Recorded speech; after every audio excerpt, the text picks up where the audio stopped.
There's a place He comes to me. Though I'm blind, He helps me see.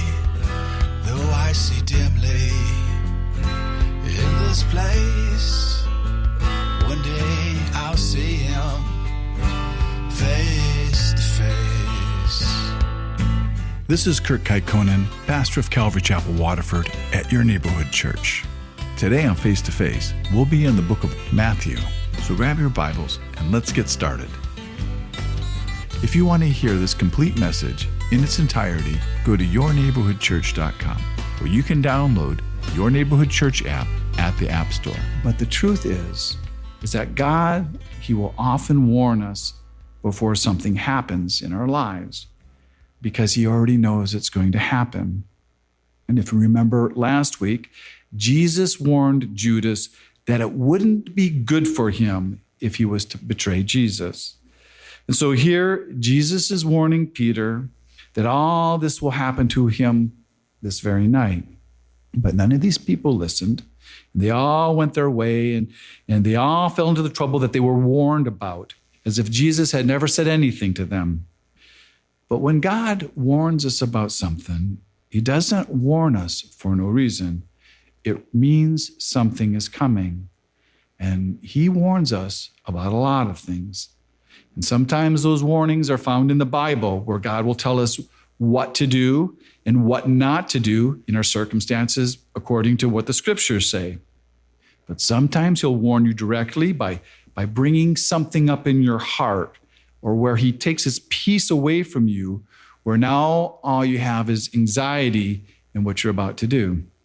Or else God may even use someone He's placed in your life, maybe a mentor, a spiritual person that gives you godly counsel, and they warn you about what you're about to do. But however God warns you, you shouldn't ignore it, because God never warns us needlessly.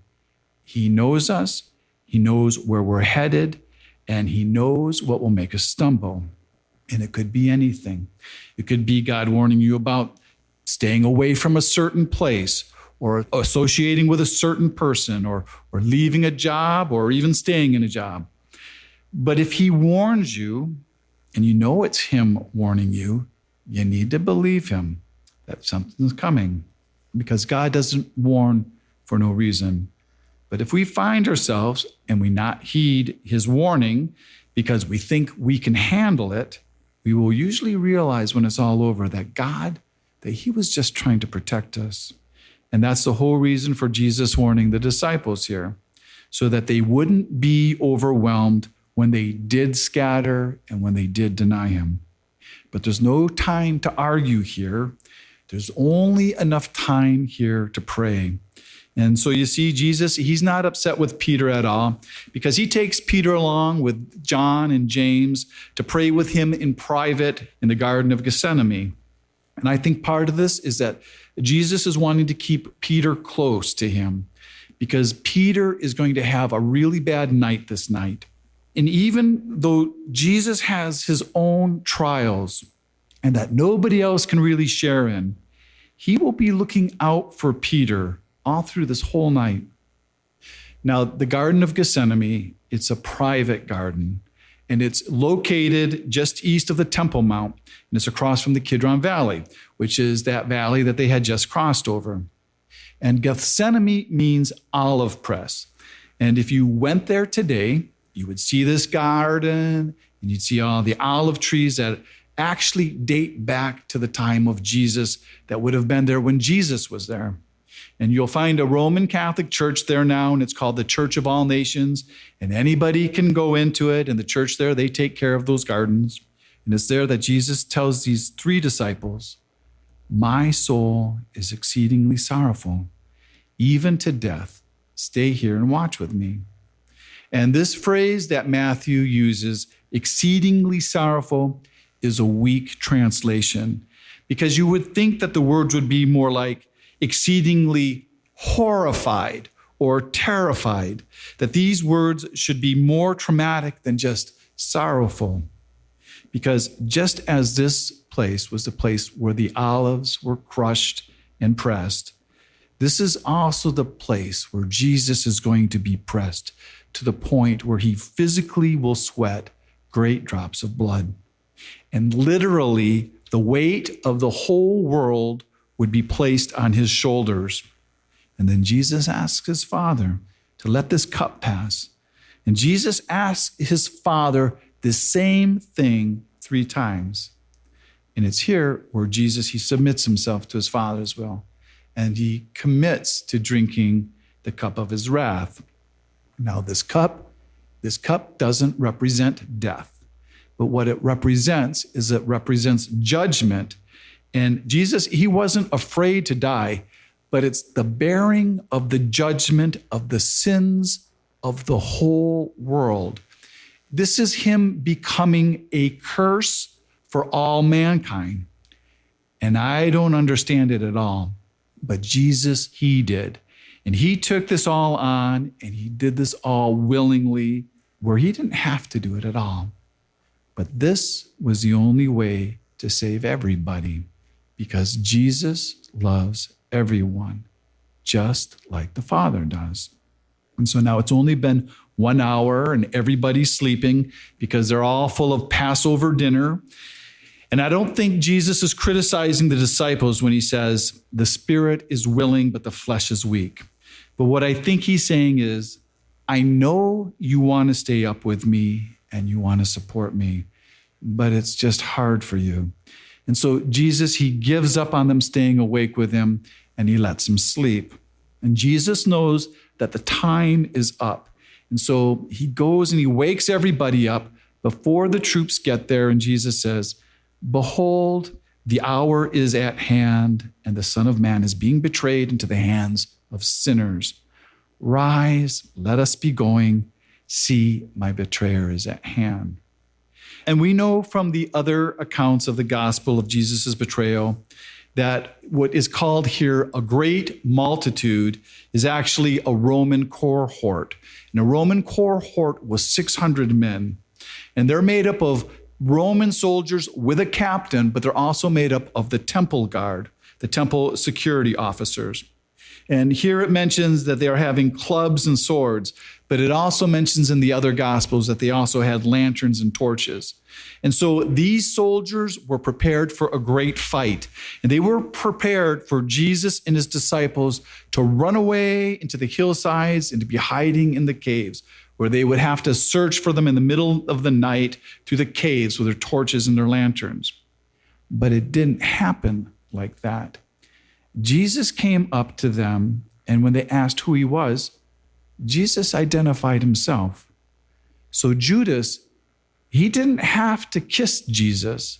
The soldiers, they already knew who Jesus was. And the word used here for kiss means that Judas actually kissed Jesus repeatedly.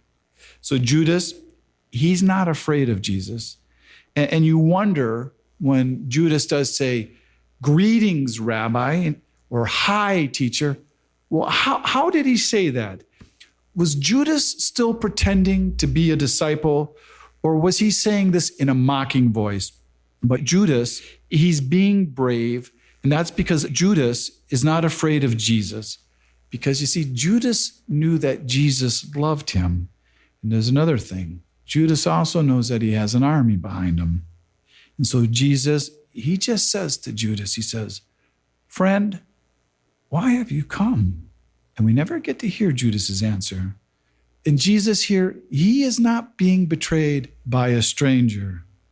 He's being betrayed by his friend, by a friend that he loves just as much as he loves the rest of them. And so then the soldiers, they laid hands on him, and we hear of no struggle, because Jesus, he's already submitted himself to his Father's will. But Peter hasn't submitted.